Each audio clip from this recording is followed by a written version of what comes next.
OBC NCL के छात्रों की संख्या एसएससी एमटीएस में सबसे ज़्यादा है।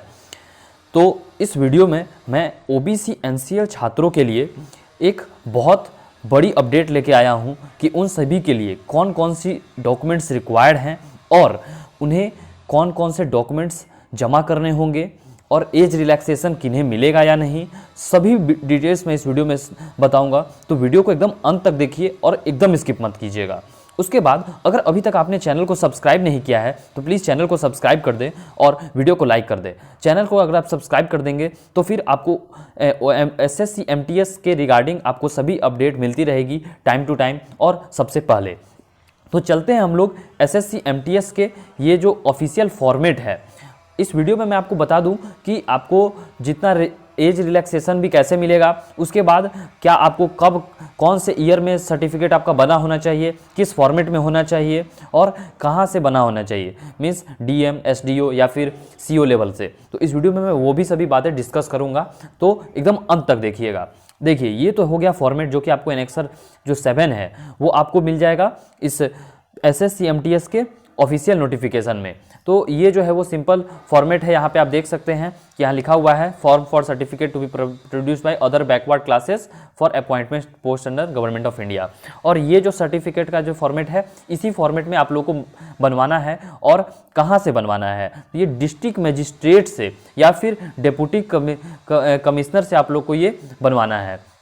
आप सीओ लेवल से भी बनवा सकते हैं या फिर एसडीओ लेवल से भी बनवा सकते हैं, लेकिन ज़्यादा सही हो अगर आप डिस्ट्रिक्ट मजिस्ट्रेट लेवल से यानी कि डीएम लेवल का बनवा ले तो फिर आपको कहीं कोई भी दिक्कत नहीं आएगी आपके अंत तक, यानी कि ज्वाइनिंग तक। और एक बात मैं बता दूं कि डीवी में तो आपका उतना माइन्यूटली चेक हो रहा है, उतना ज़्यादा बढ़िया से चेक नहीं होगा, लेकिन जब आप सभी की ज्वाइनिंग होगी तब फिर अगेन आप लोगों के डॉक्यूमेंट्स वेरीफाई होंगे। एक मैं किस्सा शेयर करना चाहूँगा कि एक कैंडिडेट मीन्स हमारे सीनियर बहुत हैं मीन्स हमारे रिलेशन में, तो एक उनके गांव में क्या हुआ था कि एक कैंडिडेट का ओबीसी कैटेगरी से ही जॉब अलॉट हुई थी और जॉब के 4-5 साल बाद जॉब के 4-5 साल बाद उन्हें फिर जॉब से बर्खास्त कर दिया गया क्योंकि उनका जो सर्टिफिकेट था वो गलत पाया गया, यानी कि वो एनसीएल लेयर में नहीं पाए जाते थे और उन्होंने एनसीएल लेयर में अपना शो कर दिया था। एनसीएल लेयर यानी कि नॉन क्रीमी लेयर और सीएल मतलब क्रीमी लेयर। इस बात को मैं बता दूं कि जिन बच्चों का 8 लाख से जो फैमिली इनकम है वो कम है वो एनसीएल में आते हैं और 8 लाख से जितना ज़्यादा है वो सीएल में आते हैं यानी क्रीमी लेयर में। तो बहुत बारीकी से आप लोग को इस बात पे ध्यान देना है कि आप लोग को कुछ गलती नहीं करनी है, नहीं तो हो सकता है कि आज अगर आपका ज्वाइनिंग भी हो जाए लेकिन बाद में कभी आपको फिर अगर नौकरी छोड़ना पड़ गया तो फिर आपको लाखों का फिर नुकसान हो सकता है, क्योंकि जितने पैसे आपको मिले रहेंगे सैलरी वो सभी आपसे ले ली जाएगी, वरना आप पे कानूनी कार्रवाई की जाएगी। तो ये जो है वो फॉर्मेट मैंने प्रिस्क्राइब कर दी है कि कौन से फॉर्मेट पे आप सभी को अपना जो है वो सर्टिफिकेट बनवाना है और डीएम लेवल से बनवाना है। ओके, आप सीओ लेवल से भी बनवा सकते हो, एसडीओ लेवल से भी, लेकिन थोड़ा सा मेहनत जरूर करें। अगर पैसा भी खर्च होता है तो भी आप डिस्ट्रिक्ट मजिस्ट्रेट लेवल से बनवा लें क्योंकि ये फॉर्मेट में प्रिस्क्राइब्ड है। उसके बाद मैं बता दूं कि देखिए, जो अगर आप नोटिफिकेशन पढ़ेंगे तो यहाँ पे ये 7.2 रूल और 7.3 इसमें लिखा गया है कि आप 29/5/2019 तक 29/5/2019 तक आप क्रीमी लेयर में नॉट नहीं फॉल करते हैं, तभी आप इस ओबीसी एनसीएल का भरपूर लाभ उठा पाएंगे। अगर आप 29/5/2019 में तक अगर आप अप्लाई करते हैं क्रीमी लेयर में, तब फिर आपको ये ओबीसी एनसीएल का दर्जा नहीं दिया जाएगा और फिर आपको यूआर के कैटेगरी में सीधा रख दिया जाएगा। अब इस बात से बचने के लिए आप सभी के पास 2019 और 2020 19-20 का आप सभी के पास जो है वो ओबीसी सर्टिफिकेट होना चाहिए और 2020 का और 2021 सेशन का भी आपके पास सर्टिफिकेट होना चाहिए। रिस्क लेने से कोई फ़ायदा नहीं है क्योंकि सरकारी नौकरी वैसे भी जल्दी नहीं मिलती है और कुछ चंद रुपये, ज़्यादा से ज़्यादा आप लोग का 1000-2000 रुपया मैक्सिमम खर्च होगा ओबीसी सर्टिफिकेट बनवाने में। तो आप लोग 2020-21 सेशन का भी बनवा लें। 19-20 का तो अब आपका नहीं बनेगा, लेकिन जिन बच्चों का बन गया है उन सभी को संभाल के रखना है और जब आपकी डीवी होगी तो भी आपको ये सभी दोनों डॉक्यूमेंट्स ले जाने हैं। इस बात को मैं बता दूं कि अगर आप आज के बाद कोई भी गवर्नमेंट एग्जाम भरते हैं तो फिर इस बात का ध्यान रखें कि जब आप फॉर्म भर रहे हैं उस सेशन ईयर का भी ओबीसी सर्टिफिकेट आपके पास होना चाहिए।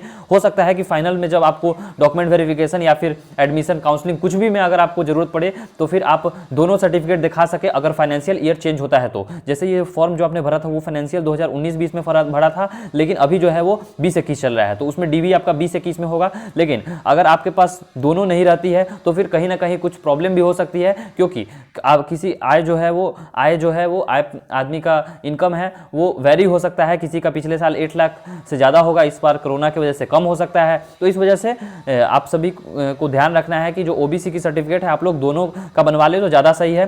कुछ बच्चों के डाउट्स ऐसे भी आ रहे थे हमारे पास कि उनके पास पुराना नहीं है, तो अब पुराना नहीं है तो आप कुछ नहीं कर सकते हैं, बस आप नया बनवा लें और उसी को लेके जाएं तो तभी आपका डीवी में हो पाएगा। लेकिन ले जरूर जाना है, नहीं ले जाइएगा तो फिर आपका कैंडिडेचर रद्द हो सकता है अगर ओबीसी से आपको सीट मिली है, और नहीं तो फिर आपको यूआर में ट्रीट कर दिया जाएगा। एक जो मेरे पास सैंपल है वो मैं आपको दिखा देता हूँ। ये चूंकि 2016 का है, रिसेंट का नहीं है, 2020 का, लेकिन आप इसे ध्यान से समझ लें कि यहाँ पे देखिए ये ऐसा ही जो है वो आप लोग को बनवाना है। और ये जो फॉर्म 7 आप सभी देख रहे होंगे यहाँ पे, ये थोड़ा पुराना है, अराउंड 2016 का है, लेकिन 2020 में यहाँ पे आपको भी सेम फॉर्मेट मिलेगा, फॉर्मेट चेंज नहीं हुआ है, और 2019 में भी आपको सेम फॉर्मेट मिल जाएगा। तो फॉर्मेट के लिए उतना कोई चिंता नहीं करनी है। और यहाँ पे आपकी जो है वो नेम, और यहाँ पे फादर्स नेम, और यहाँ पे आपकी एड्रेस, ये सभी लिखी हुई है। एक बहुत ही मुश्किल से मैंने ये एक पीडीएफ जो है वो जुगाड़ किया है, लेकिन ये रिसेंट नहीं है, सॉरी फॉर दैट। और लेकिन आप सभी को भी जो है वो ऐसे ही फॉर्मेट पे भी बनवाना होगा। ये देखिए सर्कल ऑफिसर से बना हुआ है, फिर बाद में आप इसे जाके अपग्रेड करवा के डिस्ट्रिक्ट मजिस्ट्रेट लेवल से बनवाना होता है। पहले सर्कल ऑफिसर से, फिर SDO level, then DM level. तो ये 3 प्रोसीजर्स होंगे, पहले सर्कल ऑफिसर, फिर एसडीओ, फिर डीएम। थोड़ा सा लंबा प्रोसीजर होगा, लेकिन डीएम लेवल का बनवा ले तो फिर आपको अंत तक, ज्वाइनिंग लेटर तक या फिर ज्वाइनिंग तक भी आपको कोई परेशानी नहीं होने वाली है। तो आई होप कि आपको समझ में आ गया होगा कि कैसा आप लोगों को फॉर्मेट है और कैसा आप लोगों को बनवाना है। और यहाँ पे मैं अगर थोड़ी सी एज रिलैक्सेशन की भी मैं बात करूँ तो देखिए ओबीसी कैंडिडेट्स को 3 साल का एज रिलैक्सेशन मिला हुआ है। और यहाँ पे जो 6.1 और 6.1.2 में आप देख सकते हैं कि 18 से 50 साल की कैटेगरी में आप अप्लाई करते हैं अगर आपका जो डेट ऑफ बर्थ है वो 2/8/1994 के बाद है और 1/8/2001 से पहले है। और अगर आप 18 से 27 एज में अप्लाई करते हैं, अगर आप इस 2/8/1992 और 1/8/2001 के बीच में लाई करते हैं। वहीं अगर मैं बता दूं कि अगर आप ओबीसी कैटेगरी से आपको एनसीएल सर्टिफिकेट आपके पास रहेगा तो फिर आप सभी को यहाँ 3 साल का एज रिलैक्सेशन मिल सकता है। लेकिन अगर एनसीएल का सर्टिफिकेट नहीं रहेगा तो फिर आपके पास 3 साल का सर्टिफिकेट, 3 साल का एज रिलैक्सेशन नहीं मिलेगा। तो ये एक छोटी सी लेकिन बहुत इंपॉर्टेंट जानकारी देनी थी आपकी जो एसएससी एमटीएस की सर्टिफिकेट के रिगार्डिंग। और अगर आपको वीडियो अच्छा लगा हो तो प्लीज़ लाइक करें और चैनल को जरूर सब्सक्राइब करें, क्योंकि एसएससी एमटीएस से हर डिटेल्स, माइन्यूट डिटेल आपको मिलेगी इस चैनल पे। एसएससी, सीएचएसएल, सीजीएल सभी से रिलेटेड आपको यहाँ पे